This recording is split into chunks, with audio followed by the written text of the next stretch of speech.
दोस्तों नमस्कार। हमारे समाज में एक धारणा बनी हुई है कि जो बच्चे खेलते हैं वो अच्छा पढ़ नहीं सकते और जो बच्चे अच्छा पढ़ते हैं वो उनको खेलना नहीं चाहिए। तो आप लोगों को क्या लगता है, इनमें से कौन सी बात सही है? वो कमेंट में ज़रूर लिखें। लेकिन यहाँ पर मैं तो यही कहना चाहूँगा कि जो बच्चे अच्छा खेलते हैं वो बच्चे ही अच्छा पढ़ते भी हैं, है ना। जैसा कि आप लोगों ने देखा होगा, कई बच्चे होते हैं उनकी 90% होती है, 95% होती है, लेकिन जिनका खेलने कूदने में कोई इंटरेस्ट नहीं होता, और जिनका खेलने कूदने में कोई इंटरेस्ट नहीं होता वो कभी किसी की मदद भी नहीं कर सकते, वो सोशल गैदरिंग में भी कभी पार्टिसिपेट नहीं कर सकते, है ना। वो किसी की तरफ मदद का हाथ भी नहीं बढ़ा सकते। ऐसे बच्चे इंट्रोवर्ट टाइप के होते हैं। इंट्रोवर्ट टाइप के होते हैं मीन्स हमेशा वो या तो बुक पढ़ने में अपना टाइम निकाल देते हैं, या टीवी देखने में अपना टाइम निकाल देते हैं, या फिर मम्माज बॉय बन के रह जाते हैं, है ना। इससे ज़्यादा वो कुछ नहीं कर पाते हैं, और बाद में किताब रट रट के वो इंटरव्यू भी पास कर लेते हैं, तो वो गवर्नमेंट से सैलरी तो ले लेते हैं या प्राइवेट सेक्टर में भी सैलरी तो ले लेते हैं, लेकिन मेरे को नहीं लगता कि वो किसी का भला करते होंगे। यहाँ पर मेरा मतलब है कि आप ये जो एजुकेशन होती है वो खेल के बिना अधूरी होती है, और जो स्पोर्ट्स होते हैं वो भी एजुकेशन के बिना अधूरे होते हैं। ये स्पोर्ट्स एंड एजुकेशन एक ही सिक्के के दो पहलू होते हैं जो एक दूसरे के बिना कभी भी पूर्ण नहीं हो सकते। इसके लिए मैं एक छोटा सा एग्जाम्पल देता हूँ कि एक गांव होता है और उसमें एक छोटा सा स्कूल होता है। उस छोटे से स्कूल में काफ़ी स्टूडेंट का रजिस्ट्रेशन होता है, लेकिन रियल में देखा जाए तो वहाँ पे मुश्किल से 10% स्टूडेंट ही क्लास अटेंड करते थे। जैसा कि अपने गांव की जो स्कूल है उसमें भी आप लोग देखते ही होंगे ना कि कितने से स्टूडेंट हैं, तो उसी तरह की हालत वहाँ पर थी। अब गांव वालों ने काफ़ी एफर्ट्स किए अपने बच्चों को पढ़ाने के, और गांव वालों के साथ साथ में टीचर्स ने भी काफ़ी एफर्ट्स किए कि मतलब बच्चे आएँ पढ़ें, है ना, स्कूल का नाम रोशन हो, लेकिन उन्हें किसी तरह की कामयाबी नहीं मिली। फाइनली टीचर्स एंड जो प्रिंसिपल थे उन्होंने अपना अपना ट्रांसफ़र करवा लिया कि इधर टाइम वेस्ट करने से कोई भी फ़ायदा नहीं है। लेकिन दोस्तों एक कहावत है ना कि हर चीज़ का एक वक्त होता है। शायद यही वो वक्त था जब एक अच्छे प्रिंसिपल को आना था। तो जैसे ही नए प्रिंसिपल आए उन्होंने वहाँ पे आते ही सारे स्टूडेंट्स की अटेंडेंस देखी, तो अटेंडेंस मुश्किल से 10% निकली, जबकि रजिस्ट्रेशन 100 से भी ऊपर थे। तो जब प्रिंसिपल ने फाइंड आउट किया थ्रू अदर टीचर्स या फिर गांव वालों से पूछताछ की, तो पता चला कि बच्चों को यहाँ पे एजुकेशन में कोई इंटरेस्ट ही नहीं है, पढ़ाई लिखाई में इंटरेस्ट नहीं है, बल्कि उन्हें खेलने कूदने में है। और कई लोग बकरी या भेड़ चराने सिर्फ इसलिए जाते हैं कि वहाँ पर उन्हें खेलने को मिलता है, चाहे क्रिकेट हो या गुल्ली डंडे हो या कबड्डी हो या खो खो हो या जो भी, है ना। तो प्रिंसिपल साहब तेज़ थे, वो समझ गए कि यहाँ पे मतलब कैसे इम्प्रूवमेंट किया जा सकता है। हो सकता है उन्होंने पहले भी किसी स्कूल में इम्प्रूवमेंट्स किए हों, है ना। तो उन्होंने दूसरे ही दिन से सभी के पेरेंट्स से मिले, और सभी के पेरेंट मतलब जो बच्चे भी भेड़ बकरी चराने जाते थे या किसी अन्य वजह से एब्सेंट रहते थे उन सबको बताया कि यहाँ पर भी स्कूल में भी खेल स्टार्ट होने वाले हैं, और एजुकेशन यानी जो पढ़ाई है और जो खेल है वो दोनों एक साथ ही होने वाले, दोनों का कॉम्बिनेशन रहने वाला है। अब इस बात को देख के तो बच्चे बड़े खुश हुए कि चलो जब यहीं पे खेलने को मिल जाएगा तो बकरी चराने भी किस लिए जाना, वहाँ पर इतनी धूप होती है, बरसात आ जाती है, बड़ी दिक्कत रहती है ना। और कई बच्चे नंगे पैर जाते थे, छोटा गांव था तो कांटे चुभ जाते हैं। ये सारी बातों को ध्यान रखते हुए बच्चे बड़े खुश हुए, और उन्होंने प्लान किया कि अभी तो स्कूल में ही जाया करेंगे। दूसरे ही दिन देखते हैं कि 50% तक वहाँ पर अटेंडेंस बढ़ जाती है। लेकिन बच्चों के चेहरे पे अभी तक चमक नहीं आई, बिकॉज बच्चों को तो ईगरनेस थी, मतलब बच्चों को ललक थी कि कब हमें खेलने को मिलेगा। एक्चुअली पढ़ाई में तो उन्हें इंटरेस्ट था ही नहीं।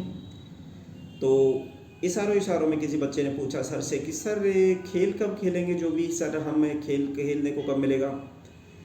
अब गुरु तो गुरु ही होते हैं, उन्होंने पहले हुक्म का बादशाह रखा था, इस बार हुक्म का इक्का चल दिया कि खेल यहाँ पर मैक्सिमम को खेलने को मिलेगा, लेकिन वो तभी खेलने को मिलेगा जब आप लोगों की परसेंटेज अच्छी रहेंगी, आप लोगों को बिहेवियर अच्छा रहेगा, डिसिप्लिन अच्छा होगा, है ना, और बड़ों का रेस्पेक्ट करोगे। तो और ये चीज़ें हम जज करेंगे अगले 10 दिन में, उसके बाद में ही आप लोगों को खिलाया जाएगा।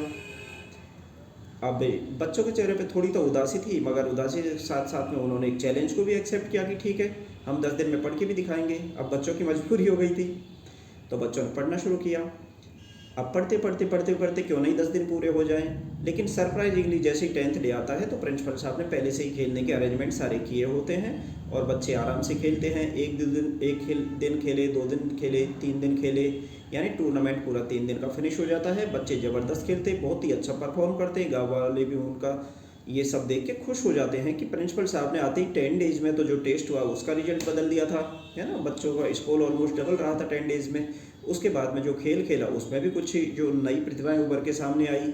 जिन बच्चों को गांव वाले कुछ वैल्यू ही नहीं समझ रहे थे, उन बच्चों के लिए गांव वाले बैठे बैठे ताली बजा रहे थे खुशी के मारे, है ना। और जिन गांव वालों का, जिन अभिभावकों का स्कूल में कोई सहयोग नहीं होता था, वही जो अभिभावक थे वो बच्चों को वहाँ पे पुरस्कार दे रहे थे। तो दोस्तों ये होता है, मतलब ये होती है क्रिएटिविटी, यानी आप कुछ लीक से हटकर करोगे तो उसका रिजल्ट मिलना ही मिलना है। शुरू में प्रिंसिपल साहब ने ये फंडा वहाँ पे चलाया तो कई टीचर्स को अजीब लगा होगा कि नहीं, बच्चों को खिला के आप कैसे पढ़ाओगे, है ना, लेकिन उनके दिमाग में शायद कुछ और ही चल रहा था। तो मेरा मतलब ये है कि आप लोग चाहते हो कि आपके बच्चे अच्छे पढ़ें, तो उन्हें इस तरह का माहौल दो, उनकी जो हॉबी है उसे पूरी करो और कोशिश करो कि उनकी जो एजुकेशन है वही उनकी हॉबी बन जाए। अब एजुकेशन को आप हॉबी कैसे बना सकते हो, जैसे यहाँ पर प्रिंसिपल साहब ने बड़े दिमाग से काम लिया। उन्होंने क्या किया कि जब भी साइंस पढ़ने की बात आती, जहाँ पे भी न्यूटन्स लॉ की बात आती है, तो उन्होंने बताया कि एक ये बॉल है, आप इतनी ताकत लगा के इसे फेंको तो देखते हैं कि ये कितनी डिस्टेंस पे जाके गिरती है ना।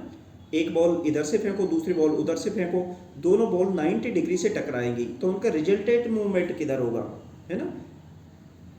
ये बॉल सीधे जाएगी या फिर ये बॉल सीधे जाएगी या फिर ये बॉल 90 डिग्री पे जाएगी। इसी तरह से जब खेल हुए तो टीचर ने ये भी कंपलसरी कर दिया कि बच्चे लोग जो भी कमेंट्री बोलेंगे वो अपनी टूटी फूटी इंग्लिश में ही बोलेंगे, है ना, इंग्लिश के अलावा कोई भी लैंग्वेज यूज नहीं कर सकते। तो ये इंग्लिश की भी क्लास उनकी हो गई।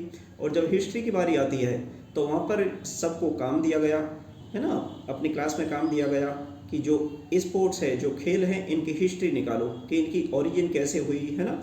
भारत ने सर्वप्रथम कब कौन सा पुरस्कार जीता था, है ना, पीटी ऊषा कौन है, मिल्खा सिंह के बारे में आप 2 पेजों में निबंध लिखिए, ठीक है। तो अब आप समझ ही गए होंगे कि कितना क्रिएटिव, मतलब प्रिंसिपल के विचार कितने क्रिएटिव रहे होंगे।